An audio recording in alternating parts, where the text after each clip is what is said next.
Hey everybody, welcome back. So in this video, we're going to talk about how atoms enter into chemical reactions with other atoms. And so atoms interact by using their electrons.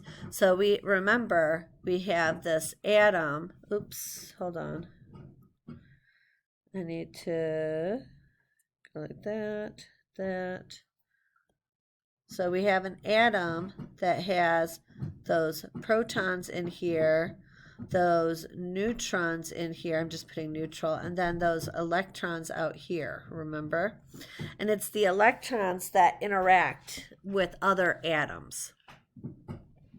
So atoms will give up electrons or take electrons depending on what their total outer electron shell looks like.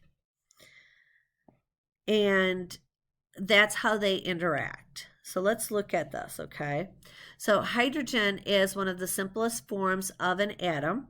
It contains one single electron in its outer shell. That's it. An atom of hydrogen looks like this. So the first electron shell can only contain up to 2 electrons. So if I drew the nucleus and then I draw the first shell like this and the second shell here, the second shell and the third shell are all going to be able to carry up to 8 electrons. So I'm just going to put 8 here, 8 here, but this one only carries 2 electrons. So hydrogen has 1 electron. That's it. So it's a very low energy or atom in general, but it's still going to want to have its whole electron orbital filled. All atoms want to have their electron orbital filled. So here we have hydrogen. Hydrogen has 1 electron. It wants 1 more electron. So helium has 2 electrons. Helium is noble and is happy. Carbon has 6 electrons total. So 2 in the first orbital and then 4 in the outer orbital. So it wants 4 more electrons. Oxygen has 8 electrons. So it has 2 in the first orbital and 6 in the outer orbital. It wants 2 more. Neon has 10 electrons, 2 in the first orbital and 8 in the second orbital. Neon is noble. We go to the third shell. Sodium has a total of 11 electrons, 2 in the first orbital, 8 in the second orbital, and 1 in the third orbital. Sodium wants either to gain 7 electrons or lose 1 electron. Probably losing 1 would be easier, right? Chlorine then has 17 electrons. So it has 2 in the first orbital, 8 in the second orbital, and 7 in the third orbital. So chlorine wants 1 electron. And then again, argon has 18 electrons. So argon has 2 in the first orbital, 8 in the second orbital, and 8 in the third orbital. So it again is a noble gas. So let's now talk about that octet rule then.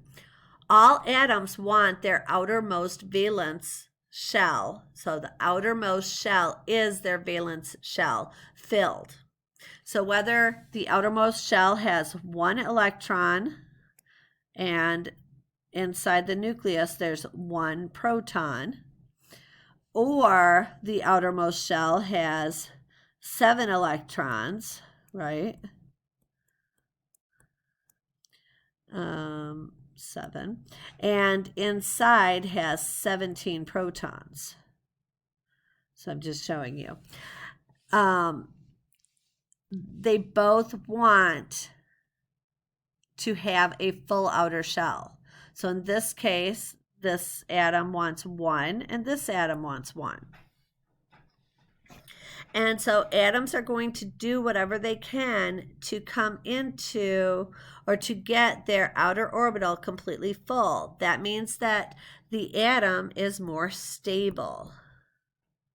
When atoms have a complete outer orbital, they're more stable and they're happier.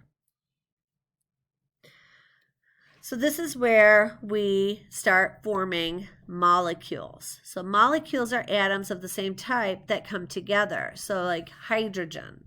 Hydrogen, again, has 1 proton and 1 electron.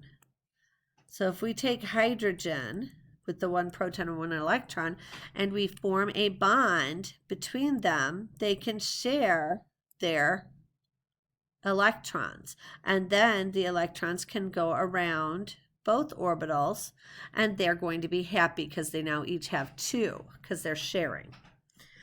Compounds form when you have 2 or more elements. So you might have oxygen, and so that's what is coming here, oxygen and hydrogen come together, and I'll show you that in the next page, on the next page. A mixture is 2 or more molecules. So you have this right here, molecules mingle together, but the proportion may differ. So like sugar water would be a mixture. So here we have hydrogen, and here we have oxygen. So when we take hydrogen and oxygen and put them together, we form water. The proportion of hydrogen to oxygen is always the same. You always have 4 hydrogen atoms or 2 hydrogen molecules, and you have 2 oxygen atoms or 1 oxygen molecule. Comes together forming a water molecule and a water molecule. So I'm going to stop here. This was a shorter video, but we're going to talk about chemical bonding in the next video. Bye.